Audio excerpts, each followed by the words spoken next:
The Aetherion sliced through the void like a shadow, given purpose. No visible engines flared. No exhaust trails scarred the stars, only a faint distortion ripple where space itself bent around the hull. Inside, the bridge remained bathed in that same calm blue-white glow. The holographic battle space updating in real time as distant swarm scouts fell farther behind. Captain Jax Harlan stayed in the command chair, eyes fixed on the archival hologram still frozen on Captain Elias Kane's tired face. The recording had looped twice more before he finally waved it off. The words lingered heavier than any threat from Vex or the Swarm. Find a signal. The black ships are your inheritance. Use them. Don't let the void win. Jax exhaled slowly. Sentinel, how many of the black ships are out there? The little robot rolled closer. Its optic pulsed thoughtfully. Archival records indicate 23 Vanguard-class vessels were completed and dispersed under Protocol Erebus.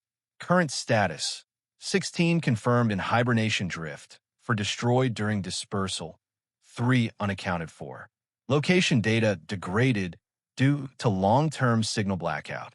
Periodic ping attempts have yielded no response since the initial dispersal. 23, Rico muttered from tactical.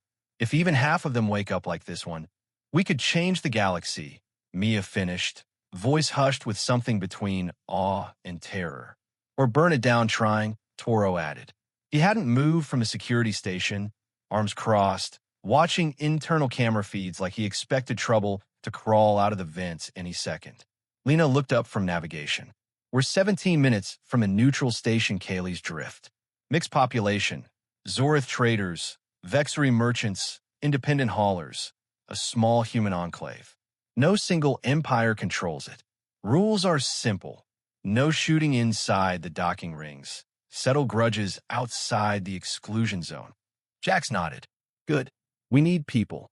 Engineers, gunners, medics, anyone who can handle themselves and won't run screaming when they see what this ship can do. Mia raised an eyebrow. You planning to just walk in and say, hey, want to crew an ancient superweapon that might end worlds? Jax gave a crooked smile. Something like that. But first we make sure no one shoots us on sight. Sentinel, can you mask our signature? Make us look like something less threatening. Affirmative. Transponder emulation suite online.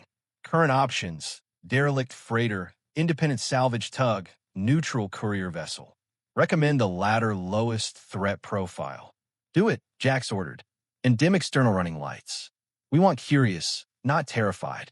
The ship responded instantly. Outside, the obsidian hull shimmered as active camouflage-adjusted faint navigation beacons flickered on in regulation patterns, making the Aetherion appear smaller, older, less impossibly advanced.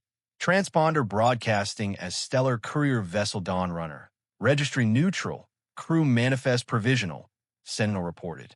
Signature matches known independent traffic patterns. Jack stood. Tommy, get ready. Everyone change out of combat gear. Standard Explorer jumpsuits. Sidearms only, concealed. We're traders looking for work, not conquerors. Yet, they dispersed to the armory lockers that had opened along the bridge access corridor. Inside hung rows of uniforms black with subtle silver threading, cut in a style that felt both futuristic and timeless. Patches on the shoulders showed a stylized void-black ship against a field of stars. No national flags. No empire crests. Just the ship itself. Jax pulled one on. It fit perfectly, almost too perfectly. The fabric was light, tough, temperature regulating. A small comm unit clipped to the collar hummed to life. Biometric sync complete. Sentinel's voice said softly in his ear. All crew now linked to shipboard net. Full internal comms, vitals monitoring, emergency recall. Andy, Jax muttered. 10 minutes later, they reassembled on the bridge, looking less like desperate survivors and more like a professional crew. Even Toro's massive frame somehow fit the uniform without straining seams. Lena checked the docking approach. Station control is hailing. Standard greeting. They're assigning us Bay 17, outer ring, low security, high traffic, perfect for blending. Jax took a slow breath. Open channel. Audio only. The comms crackled. A bored, multi-tonal voice, probably a Vexery station handler, spoke. Vessel Dawn Runner, this is Kaylee's Drift Traffic Control. You're cleared for Bay 17. Maintain velocity under 50 meters per second during final approach. No weapons discharge inside exclusion zone. Welcome to the Drift. Dawn Runner copies. Jax replied, keeping his tone neutral and professional. Appreciate the berth. We'll be requesting crew recruitment postings once docked. Postings are open on the public board. Good hunting. The channel closed. Jax looked at his people. We dock. We scout. We talk. No fights unless they started. We need bodies good ones. People who've got skills and nothing left to lose. Mia smirked. Sounds like us. Exactly. The Aetherion glided into the exclusion zone. Through the viewport, Kaylee's drift came into view, a colossal ring station orbiting a dim red dwarf star. Thousands of lights twinkled along its curving hull. Ships of every shape docked like barnacles. Bulbous freighters, needle-thin couriers, armored Zorith gunboats. Even a few battered human scouts that looked painfully familiar. Bay 17 was a cavernous slot near the outer edge. Magnetic grapples locked on with gentle thumps. Atmosphere bridges extended. Gravity synchronized. Docking complete. Jax turned to the crew. Mia, Rico, you're with me. Lena, Toro, stay aboard. Keep the ship locked down. Sentinel, monitor everything. If anyone tries to board without clearance, wake us up. Affirmative, the robot replied. Internal defenses on standby. Non-lethal repulsors only unless lethal force is used against crew. Jax nodded. Good. Let's go make some friends. They stepped onto the docking arm. The air smelled of recycled ozone, machine oil, fried street food from vendor stalls, and a faint sour tang of too many species sharing too small a space. Aliens of every description moved past tall blue Zorith in armored vests. Insectoid Vexery clicking mandibles as they bartered, squat reptilian traders hauling crates.